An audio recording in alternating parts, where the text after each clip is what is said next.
Washington et Londres veulent relancer ensemble une industrie que l'on pensait condamnée aux lenteurs bureaucratiques, le nucléaire civil. Un partenariat transatlantique inédit, baptisé Atlantic Partnership for Advanced Nuclear Energy, doit être signé cette semaine lors de la visite officielle de Donald Trump au Royaume-Uni. Objectif, diviser par deux les délais administratifs pour valider de nouveaux projets, en ramenant l'instruction des dossiers de 4 à 2 ans. Le Royaume-Uni, pionnier historique avec Calderwood en 1956, avait laissé s'éteindre son avance nucléaire dans les années 1990. Aujourd'hui, ces réacteurs vieillissants imposent une relance rapide. Hartlepool illustre ce nouveau départ. Jusqu'à 12 petits réacteurs modulaires SMR pourraient y être construits par l'américain X-Energy et le britannique Centrica.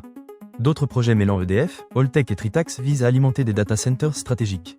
Les États-Unis et le Royaume-Uni affichent aussi un objectif politique fort, se passer totalement du combustible nucléaire russe d'ici 2028.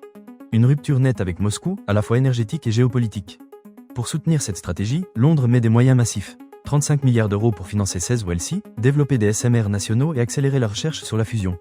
Une volonté claire de redonner à l'atome un rôle central dans la souveraineté énergétique britannique. Cette relance s'inscrit dans un marché mondial éclaté et concurrentiel. La Chine domine avec 33% des projets, la Russie en détient 20%, les États-Unis misent sur leur SMR privé 18%, tandis que la France, à 12%, voit ses marges se réduire. Le retour de Londres dans la course pourrait à terme grignoter les parts de marché françaises en Europe, jusque-là considérées comme son fief.